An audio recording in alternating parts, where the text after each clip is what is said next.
안녕하세요. 스포츠 분석가 토선생입니다. 매일 국내 해외 경기를 분석하여 업데이트하고 있습니다. 모든 경기 프리뷰 이 영상만 보셔도 적중률 상향 되실 겁니다. 초보자분, 한폴락 하시는 분, 조합이 어려우신 분. 영상 하단 고정 댓글 링크나 카톡 아이디 검색 투31로 연락주세요. 구독과 좋아요는 영상을 만드는데 큰 힘이 됩니다. 3월 10일 유로파리그 챔피언스리그 프리뷰 시작하겠습니다. 포르투 vs 리옹. 결장자 정보. 포르투 마나파, 리옹 체르키, 디오만데, 보아댕. 포르투 리그 1위 승무 무승승. 리그 1위를 굳건히 지키고 있는 중이다. 전력 밸런스가 굉장히 좋아 홈 원정에서 굉장히 고른 스탯을 보여주고 있다. 자국 리그에서만큼은 아니지만 유럽 무대에서도 굉장히 점유율을 높게 형성하면서 경기 주도권을 잡는 데 능숙하다. 중원에 2명밖에 배치를 하지 않음에도 중원 활동량을 바탕으로 타레미의 폭 넓은 움직임까지 경기를 주도하는 데 큰 도움을 주고 있다. 주포는 타레미지만 갈레노, MF 8경기 6골, 가 유럽 무대에서 굉장히 득점력이 출중한 모습을 보여주고 있어 또 다른 득점원 역할도 기대할 수 있다. 최근 활동량은 좋으나 체력적 부담으로 인해 후반 실점의 빈도가 올라가는 중이다. 442 전형을 쓰기 때문에 4231을 주로 사용하는 리옹의 공격형 미드필더의 자유도가 올라가게 될 가능성도 있다. 물론 중앙 미드필더진과 때로는 공격수까지 중원 싸움에 가담해 견제를 가능케 할 가능성이 높지만 후반전 실점을 기록해도 이상하지 않을 것이다. 리옹, 리그 9위 패승 무패승. 로리앙전을 제외하면 시원하게 승리를 거두는 경우가 적어 문제를 일으키고 있는 중이며 공격의 키는 파케타, 25경기 7골 4도움, 가 쥐고 있다. 442전형을 쓰는 상대의 주요 전형 때문에 공격형 미드필더가 자유로워질 가능성이 굉장히 높다. 최근 경기에서 2골을 기록했고 상대 주전 레프트백도 결장하기 때문에 파블의 26경기 9골 5도움 쪽으로 경기를 풀어갈 것이 유력하다.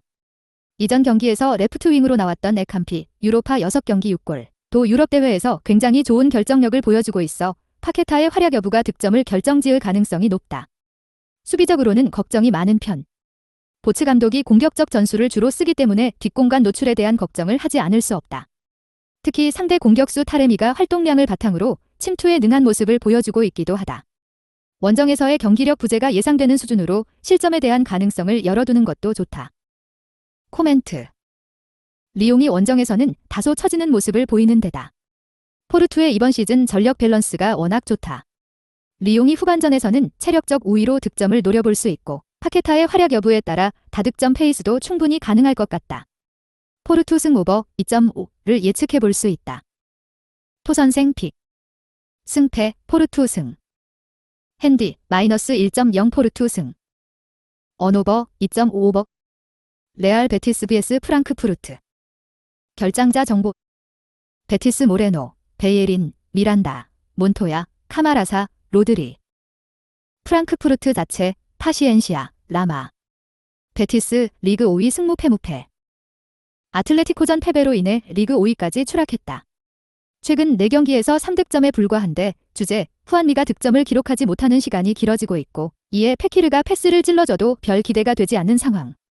물론 이글레시아스, FW 유로파 3골, 가 득점은 쌓아주고 있지만 발이 느리다는 문제로 인해 빠른 침투에는 맞지 않는 선수다.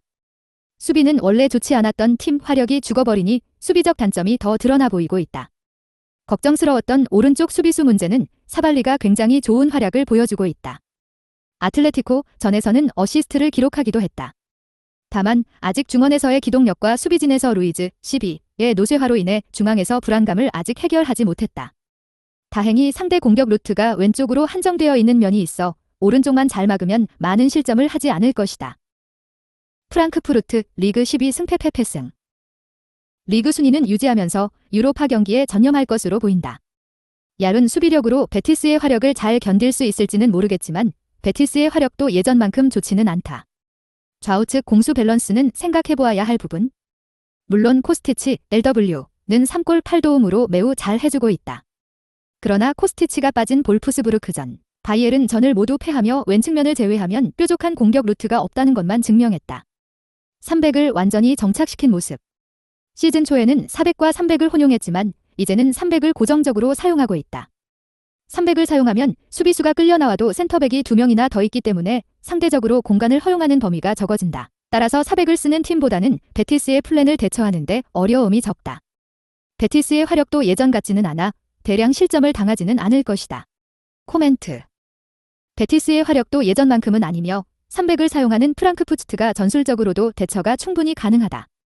베티스가 수비적으로는 안정되지 못하지만 프랑크푸르트도 공격 방향이 매우 단조로워 의외로 많은 득점이 나오지 않을 가능성이 높아 보인다. 프랑크 프렌을 추천한다. 토선생 픽. 승패, 무승부. 핸디, 플러스 1.0 프랑크푸르트 승. 언오버, 2.5 언더. 레알 마드리드 vs 파리 생제르맹. 결장자 정보. 레알 마드리드 맨디, 카세미로.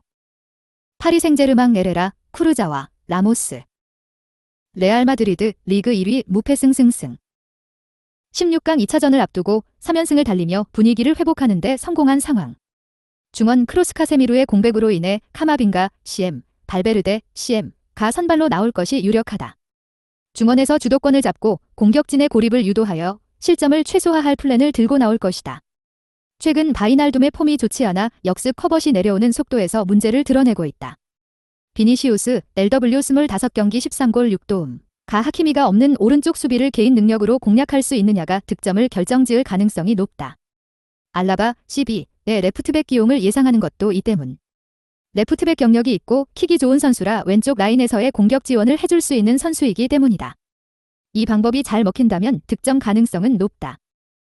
파리 생제르맹 리그 1위 승패. 최근 기세는 매우 어수선한 상황. 음바페, FW는 이 경기에서 돌아올 가능성이 높다. 메시, 네이마르, 음바페 삼각편대가 모두 출전 가능할 전망. 다만 중원에서의 열세로 메시가 미드필더의 역할도 해주고 있으며 네이마르도 카르바할과의 맞대결에서 쉽게 우세를 점치기에는 어렵다. 결국 마르셀로 맨디가 동시에 결장하는 오른쪽 자리에서 승부를 걸어보아야 할 전망. 다만 바이날둠의 공격에서 침투 속도에 문제를 드러내고 있는 상황에서 오른쪽 파괴력이 생각만큼 나오지 않을 가능성도 높다. 알라바가 레프트백으로 나서 음바페를 저지하는 것도 그려볼 수 있는 부분? 최근 생테티엔전을 제외하면 멀티 득점이 없었다는 점, 다득점은 어려울 것이라 예상된다. 코멘트, 질차전 맞대결 1시 분. 파리 승. 레알은 중원에서의 공수 커버 속도 문제를 노려 비니시우스가 하키미가 빠진 오른쪽 수비를 줄기차게 공략할 것이다. 알라바의 왼쪽 배치도 생각해볼 수 있는 부분이다. 파리는 현재 페이스와 역습 저지에서 꾸준히 애를 먹고 있어 낭트와 니스전에서처럼 원정에서는 어려움을 겪고 있다. 승패보다는 2.5 오버 주력 추천드립니다. 토선생 픽. 승패, 레알 마드리드 승. 핸디, 마이너스 1.0 무승부. 언오버, 2.5 오버. 맨체스터 시티 vs 스포르팅 CP. 결장자 정보. 맨체스터 시티 맨디, 칸셀로, 아케, 디아스, 팔머, 워커. 스포르팅 브라칸카, 팔리냐, 페드로 곤칼베스, 마테우스. 맨시티, 리그 2위 승패 승승승. 빡빡한 일정임에도 불구하고 토트넘과의 경기를 제외하면 모두 승리를 거두며 분위기 반전에는 성공하냈다. 수비진은 워커, 알비와 디아스, CB가 결장하기 때문에 진첸코, 델비가 레프트백으로 이동하고 칸셀루, 달비를 오른쪽으로 보낼 가능성이 가장 높다. 그럼에도 대부분의 주전이 가동 가능하기 때문에 무실점으로 마칠 가능성이 매우 높은 편이다. 중원과 공격진 구성은 귀추가 주목되는 부분. 이미 5대 0으로 앞서고 있는 상황에서 주전들의 체력 보충을 위해 휴식을 취하게 할지가 주목되는 부분이다. 리버풀이 승점 3점 차이로 따라붙었기 때문에 리그 일정이 최대한 많은 승점을 리그에서 확보해야 하는 것은 마찬가지. 어쨌든 주전 비율이 그닥 높지 않을 가능성도 있으며 대량 득점까지는 무리하게 노리지 않을 것이다. 스포르팅, 리그 2위 패승 무패승. 원정에서 6경기 연속으로 지지 않고 있지만 최근 성적에는 기복이 제법 있는 모습이다. 1차전을 크게 패했기 때문에 6점 차로 벌어진 리그 우승 경쟁에 집중할 것이라 봅니다. 맨시티 홈이기 때문에 중원에서 주도권을 잡을 것이라 생각이 됩니다. 결국 라인을 올리는 특성을 이용하여 역습 한 방을 노려야 하는데 제한적으로 나올 찬스를 적중시키지 않는 이상 다득점은 어려워 보인다. 맨시티 수비진의 변화가 있을 가능성은 높지만 주전들이 대부분 나올 수 있기 때문에 다득점을 기대해서는 안 될 것이다. 이번 경기에서도 맨시티가 점유율을 굉장히 높게 가져올 것이 유력한 상황에서 스포르팅이 무실점으로 버틸 가능성은 크지 않다는 점이다. 대량 득점은 아니지만 다득점까지는 가능성이 높다. 코멘트, 질차전 맞대결 5시 분. 맨체스터 시티 승. 맨시티의 승리를 예상할 수 있다. 다만 핸디캡과 언오버 기준점이 3.5로 변한 것은 변수. 맨시티가 리그 순위 싸움 때문에 공격진 주전 비율을 낮게 구성할 가능성도 있다.